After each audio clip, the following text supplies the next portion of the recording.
어디서도 듣지 못한 설화의 세상. 이야기 뚝딱. 옛날 아주 먼 옛날 안동지방에 큰 부잣집 초의 진사댁 이야기가 있습니다. 이 댁에는 귀하디 귀한 3대 독자 아들이 있었는데 장가가는 것보다 돈에만 관심이 많은 욕심쟁이 며느리가 들어왔지요. 오늘은 그 며느리가 복로방에서 발견한 노숟가락 하나 때문에 벌어진 기막히고도 슬픈 진실을 들려드릴까 합니다. 최 진사댁의 며느리 분이는 시집 온 지 10해가 넘도록 아들을 낳지 못했습니다. 아이가 없다는 것은 양반가의 며느리로서 치명적인 약점이었으나 정작 며느리는 아들 낳는 걱정보다 오로지 이 집안의 재산에만 눈이 어두웠지요. 시어머님, 오늘 쌀독은 제가 직접 확인하였사옵니다. 곡식을 내어줄 때마다 장부에 일일이 적어두는 것이 어찌 번거로운 일이겠습니까? 며느라, 내 마음씨가 기특하구나. 하나 곡간 열쇠는 본디 시어미가 지니는 법인데, 아이고 어머님, 소자가 어찌 감히 어머님의 권한을 넘보겠습니까? 다만 어머님께서 연세도 있으시니 무거운 열쇠 꾸러미를 제가 대신 들고 다니며 수발을 들겠다는 것이옵니다. 며느리는 겉으로는 효부인 척했으나 속마음은 달랐습니다. 온종일 곳간 열쇠를 쥐고 다니며 시아버지와 남편 몰래 돈을 숨길 궁리만 했지요. 심지어 며느리는 장에 나가 물건을 살 때도 값을 속이고 그 차액을 자기 몫으로 챙겼습니다. 아씨, 이 무명이 한 필의 단량이옵니다. 뭐라 사냥이라고 했소? 아니옵니다. 분명 단량이라. 아니, 내가 똑똑히 들었소. 사냥이라 했지 않소? 자, 여기 사냥이 있소. 며느리는 장돌뱅이가 반박하면 큰 소리로 행패를 부렸고 결국 한 냥을 덜 주고 무명을 샀습니다. 그리고 돌아와서는 시어머니께 단량이라고 보고하고 한 냥을 슬쩍 제 주머니에 넣었지요. 하지만 며느리에게는 한 가지 큰 고민이 있었습니다. 바로 동서였습니다. 둘째 아들의 아내인 동서는 시집 온 지 3년 만에 벌써 아들 둘을 낳았고 시부모의 사랑을 독차지하고 있었습니다. 형님, 오늘 아침 시아버님께서 제게 친정에서 가져온 장 담그는 법이 일품이라고 칭찬하셨습니다. 형님께도 비법을 알려드릴까요? 그래, 고맙구나. 며느리는 속으로 이를 갈았습니다. 누가 뭐야? 네가 아들 둘을 낳았다고 해서 이 집안의 큰 며느리인 내 자리를 넘볼 수는 없다. 3대 독자의 며느리는 바로 나야. 그러던 어느 날 서울에서 온 귀한 손님이 묻고 갔습니다. 최 진사의 먼 친척 되는 양반으로 과거를 보러 가는 길에 하룻밤 신세를 진 것이었습니다. 진사 어르신, 은혜 잊지 않겠습니다. 과거에 급제하는 날 꼭 보답하겠나이다. 허허, 무슨 말씀을. 같은 문중끼리 당연한 일 아니겠소? 그나저나 서울 소식은 어떠하오? 요즘 서울에서는 양반가들 사이에 가문의 족보를 새로 정리하는 일이 유행이라 합니다. 핏줄을 확실히 해두어야 훗날 재산 다툼이 없다고들 하지요. 이 말을 방문 밖에서 엿듣던 며느리의 귀가 번쩍 뜨였습니다.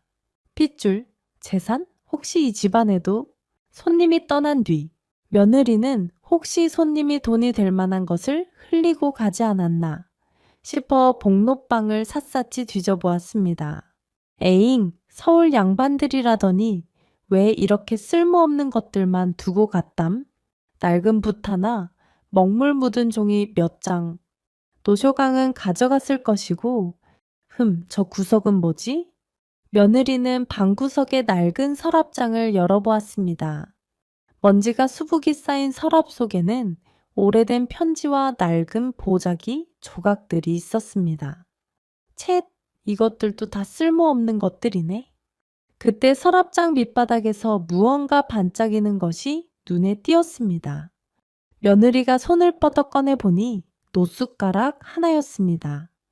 이 숟가락은 보통 숟가락과 다르게 손잡이 끝에 아주 희미하게 별 모양의 문양이 새겨져 있었지요. 이게 뭐야? 노숟가락 하나가 왜 여기에 숨겨져 있지? 별 모양? 혹시 며느리는 전에 친정어머니에게서 들었던 이야기가 떠올랐습니다. 양반집에서는 중요한 비밀이나 숨겨진 재산의 위치를 표시할 때 집안의 특별한 문양을 사용한다는 말을요? 혹시 보물지도 같은 건 아닐까? 아니면 저 서울 양반이 말했던 핏줄과 관련된 증거물? 이 집안에 숨겨진 비밀이 분명히 있을 거야. 그래, 그게 아니라면 왜 이렇게 숨겨두었겠어? 며느리는 그 노숟가락이 집안에 숨겨진 비밀, 어쩌면 재산을 찾는 열쇠라고 확신했습니다. 그때 며느리의 동서가 문 앞에서 조심스럽게 방안을 들여다보았습니다. 형님, 거기서 무얼 하십니까? 어서 저녁 준비를 하셔야지요. 어머님께서 기다리십니다. 며느리는 깜짝 놀라 노숟가락을 재빨리 치마폭에 감추었습니다. 너는 알 것 없다. 내가 복로빵을 정리하는 중이니 어서 가거라. 알겠습니다. 그런데 형님, 제가 얼마 전에 시아버지께 들었는데 이 복로빵은 예전에 아주 중요한 문서를 보관하던 방이었다고 합니다. 혹시 이상한 것은 못 보셨는지요? 문서라니? 무슨 문서? 나는 못 봤다. 너는 쓸데없는 소리 말고 어서 물러가거라. 동서는 잠시 방 안을 살피더니 고개를 끄덕이고 물러갔습니다. 며느리는 동서가 완전히 사라진 것을 확인한 뒤 노숟가락을 품에 꼭 숨겼습니다. 중요한 문서를 보관하던 방이라 그렇다면 이 노숟가락이 그 문서와 관련이 있을지도 몰라. 동서 눈치도 수상했어. 혹시 전현도 무언가 알고 있는 건 아닐까? 며느리의 욕심은 이제 노숟가락의 비밀을 푸는 데 집중되었지요. 그 숟가락이 가리키는 곳에 초의 진사댁에 진짜 숨겨진 보물, 아니면 이 집안을 뒤흔들 만한 비밀이 있을 거라 믿었으니까요. 며느리는 그날 밤부터 집안의 모든 곳간과 벽을 뒤지기 시작했습니다. 한밤중에 홀로 일어나 대청마루를 기어다니기도 하고 사랑채 뒤편의 돌담을 손으로 더듬어 보기도 했습니다. 별 모양과 같은 무늬가 있는 곳, 며칠을 헤매던 중 며느리는 이상한 점을 발견했습니다. 남편이 밤마다 사랑채에서 혼자 무언가를 하고 있었던 것입니다. 서방님, 밤이 깊었는데 아직도 주무시지 않으셨습니까? 아, 부인, 그냥 아버지께서 정리하라신 문서가 있어서 말이오? 무슨 문서이옵니까? 소자가 도와드리겠습니다. 아니요, 괜찮소. 부인은 어서 들어가 쉬시오.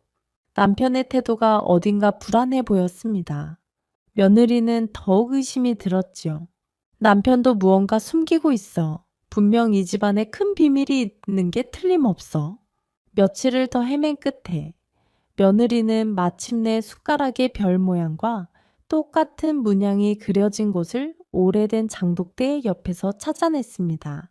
장독대 옆 담벼락에 희미하게 새겨진 별 모양. 세월에 달아 거의 보이지 않았지만 노숟가락의 문양과 맞춰보니 똑같았습니다. 찾았어. 여기가 바로 비밀이 숨겨진 곳이구나. 며느리는 밤중에 몰래 괭이를 들고 나와 담벼락 아래를 파기 시작했습니다. 땅을 한참 파헤치자 예상했던 금은 보화 대신 낡고 오래된 항아리 하나가 나왔습니다. 이게 뭐야? 항아리? 에이, 설마 텅 빈 항아리는 아니겠지? 며느리는 실망했지만 혹시나 싶어 항아리 뚜껑을 열었습니다. 그런데 항아리 속에는 엽전 대신 빛 바랜 천 조각 하나가 들어있었답니다. 고작 이게 뭐야? 이게 다야? 이깟 낡은 천 조각이 보물이란 말이야? 며느리가 천 조각을 펼치자 그 위에는 한자로 깨알같이 적힌 글이 보였습니다. 며느리는 간신히 그 글을 읽어 내려갔습니다. 그리고 그 내용을 읽는 순간 며느리의 얼굴은 창백하게 질렸습니다. 천 조각에 적힌 글은 이러했습니다. 나초의 진사댁 둘째 며느리는 본디 몸이 약하여 아들을 낳지 못했으나 가문의 대를 잇기 위해 사내 아이를 밖에서 사왔노라. 그 아이를 3대 독자로 키우되 혹여 아이가 자라나 본인의 혈통을 의심할까 염려되어 아이가 태어난 해에만 사용하던 노숟가락을 복로방에 숨겨두고 그 진실을 천조각에 적어 이 항아리에 묻는다. 천조각을 발견하고 노숟가락의 비밀을 아는 이는 이 진실을 영원히 함구해야 한다. 거짓말. 둘째 며느리라 3대 독자를 사왔다고? 그럼 혹시 며느리는 손이 덜덜 떨렸습니다. 하지만 욕심이 앞선 며느리는 이내 다른 생각을 했습니다. 잠깐 둘째 며느리라면 시아버님의 어머니를 말하는 건가? 그렇다면 시아버님이 입양하라는 뜻인가? 아니면 내 남편? 며느리는 혼란스러웠지만 곧 이 상황을 자신에게 유리하게 이용할 궁리를 해냈습니다. 아하, 생각해보니 이건 오히려 기회야. 이 문서를 내가 가지고 있으면 나는 이 집안의 숨겨진 주인이 될 수 있어. 시아버지든 남편이든 그 누구도 내게 함부로 하지 못할 것이야. 설사 내가 아들을 낳지 못한다 해도 이 비밀만 있다면 며느리는 천조각과 노숟가락을 깊숙이 숨겼습니다. 다음날 아침, 며느리는 얼굴에 수심을 가득 담은 채 시아버지를 찾아갔습니다. 아버님, 소녀가 어젯밤 꿈자리가 너무나 뒤숭숭했습니다. 최 진사는 책을 읽다가 고개를 들었습니다. 무슨 꿈을 꾸었기에 아침부터 일이 수심이 가득하다냐? 꿈에 이 댁에 선대 할머님이 나타나셨는데 글쎄 이 댁에 불길한 내군이 깃들어 있다고 하셨지 뭡니까? 최 진사는 눈썹을 찌푸렸습니다. 며느라가 지금 무슨 소리를 하는 게냐? 이 댁은 대대로 덕을 쌓은 집안이다. 그런 불길한 소리는 함부로 내뱉는 것이 아니여. 소녀도 믿기 어렵지만 할머님께서 말씀하시길 그 애군이 핏줄에 닿아 있다고 하셨어요. 복로방에 숨겨진 노숟가락이 모든 진실을 알린다고 하셨습니다. 며느리는 품에서 노숟가락을 꺼내 상위에 조심스럽게 놓았습니다. 이대로 가면 가문의 재산까지 모두 사라질 거라고 하시더군요. 이 숟가락이 바로 그 흉물입니다. 시아버지는 눈앞에 놓인 노숟가락을 보자마자 얼굴이 흙빛으로 변했습니다. 그 숟가락의 별 문양은 돌아가신 최 진사의 어머니만이 알던 비밀의 표식이었으니까요. 최 진사는 손이 떨려 잔을 떨어뜨릴 뻔했습니다. 너 그 숟가락을 어디서 할머님께서 꿈에 보여주셨습니다. 그리고 소자가 할머님의 계시대로 장독대 옆을 파보았더니 며느리는 천조각을 꺼내려다가 멈칫했습니다. 아직은 모든 패를 보일 때가 아니었지요. 시아버지는 며느리가 입양 비밀을 알았다고 직감했습니다. 며느라? 네가 어찌 그것을 알았느냐?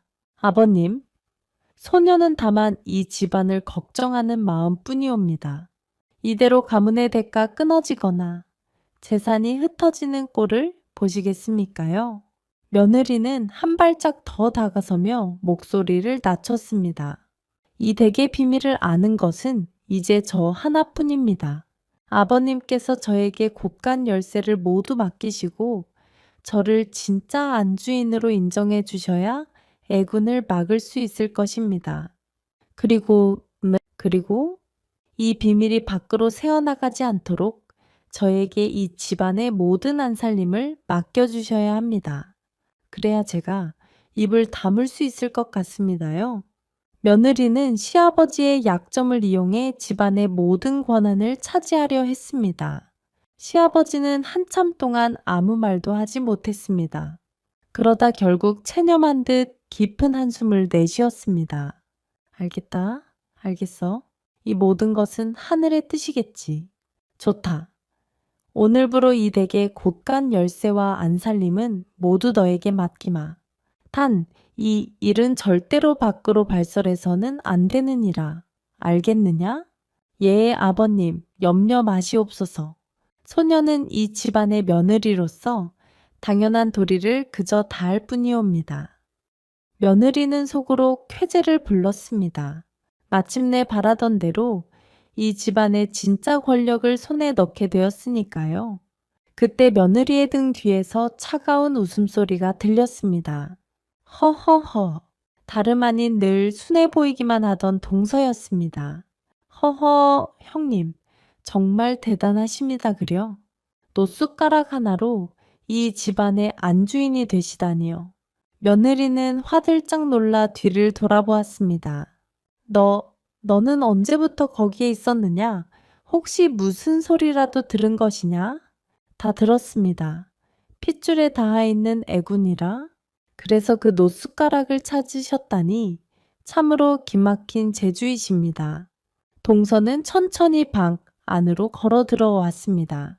평소의 온순한 모습은 온데간데 없고 눈빛이 날카로웠습니다.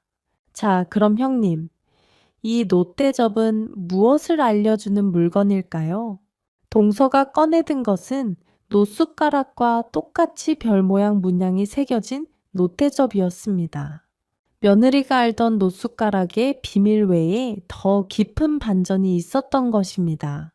며느리는 동서가 내민 노대접을 보고 온몸에 힘이 빠졌습니다. 자신이 모든 진실을 쥐었다고 생각했는데 또 다른 비밀의 열쇠가 있었다니. 시아버지 최진사는 이미 모든 것을 알고 있는 듯 고개를 떨구고 있었습니다. 너는 이 노대접을 어디서 구했느냐? 이 노대접이 도대체 무슨 소용이 있다는 말이냐? 소용이 있다마다요, 형님. 형님께서는 가장 중요한 비밀을 놓치신 겁니다. 동서는 노대접을 며느리 앞에 내려 놓았습니다. 형님께서 찾으신 노숟가락은 누군가가 입양하라는 것을 증명하는 증거지요. 그런데 형님, 그 천조각을 다시 한번 자세히 읽어보셨습니까? 무슨 소리냐? 나는 분명히 읽었다. 천조각에 나초의 진사댁 둘째 며느리는 이라고 되어 있지요. 둘째 며느리. 형님, 그렇다면 첫째 며느리는 누구였겠습니까? 며느리는 그제야 자신이 놓친 부분을 깨달았습니다. 그 둘째 며느리는 지금 아버님의 어머니이십니다. 다시 말해 이 댁의 3대 독자였던 시아버님이 이 댁의 핏줄이 아니었던 겁니다. 시아버님? 그럼 3대 독자가 아니라는 말이냐? 며느리는 자신이 읽었던 천조각의 내용을 떠올리고는 그제야 등줄기에 식은 땀을 흘렸습니다. 욕심에 눈이 멀어 둘째 며느리라는 표현을 제대로 파악하지 못하고 3대 독자를 자신의 남편으로만 착각했던 것입니다. 그렇습니다. 그리고 이 노대접 말입니다. 동서는 노대접을 들어 햇빛에 비쳐 보였습니다. 별 문양이 노숟가락보다 훨씬 선명했습니다. 이 대접은 우리 시어머님, 즉 아버님의 부인이 쓰던 것입니다. 이 대접에 새겨진 별 문양은 우리 시어머님과 그 친정 집안을 이어주는 진짜 증표였지요. 노대접과 시어머니, 그게 도대체 무슨 상관이 있다는 말이냐? 상관이 크지요. 우리 시어머님은 시아버님이 핏줄이 아니라는 것을 혼인 전부터 알고 계셨답니다. 동서의 말에 며느리는 입을 다물지 못했습니다. 시어머님의 친정 어른들께서 혼담이 오갔을 때 이미 그 사실을 알려주셨다고 합니다. 하지만 시어머님은 최진사댁의 덕망과 재산을 보시고 혼인을 결심하셨지요. 그리고 동서는 잠시 말을 끊고 시아버지를 바라보았습니다. 최진사는 고개를 푹 숙인 채 아무 말도 하지 않았습니다. 혼인 후 시어머님께서는 가문의 대를 제대로 잇기 위해 한 가지 결심을 하셨답니다. 시집 오기 전 친정에서 미리 다른 집안의 핏줄을 받아들이신 겁니다. 뭐라고? 그리고 시집 온 뒤 그 아이를 낳아 3대 독자로 키우셨지요. 형님의 남편, 즉 우리 서방님이 바로 그 아이랍니다. 청천벽력 같은 소식의 며느리는 넋을 잃었습니다. 며느리의 남편은 시아버지의 핏줄도 아니요. 시어머니가 가문의 대를 잇기 위해 혼인 전에 다른 곳에서 받아들인 핏줄이었다니. 그야말로 꼬리에 꼬리를 무는 대반전이었지요. 말도 안 돼, 말도 안 돼. 그럼 이 집안의 진짜 핏줄은 도대체 누가 입고 있는 것이란 말이냐? 그것은 저도 모르지요. 하지만 하나 확실한 것은 동서는 며느리를 똑바로 바라보며 차갑게 웃었습니다. 이 최진사댁의 모든 재산은 진짜 핏줄에게 가야 할 것이라는 겁니다. 그리고 그 노숟가락과 노대접은 이 모든 비밀을 아는 단 한 사람에게 증표로 전해져야 했지요. 그 사람이 누구인지는 아시겠지요, 형님. 동서는 며느리를 바라보며 희미하게 웃었습니다. 그러자 시아버지가 무거운 목소리로 입을 열었습니다. 네 동서의 말이 맞다. 나는 네가 재산에 눈이 멀어 그 비밀을 파헤칠 때부터 짐작했다. 내 어머니가 숨긴 비밀은 이 집안의 수치가 아니었다. 최의 진사는 계속 말을 이었습니다. 진정 소중한 것은 핏줄이 아니라 이 집안의 화목과 덕이었다는 것을 알려주려던 것이지.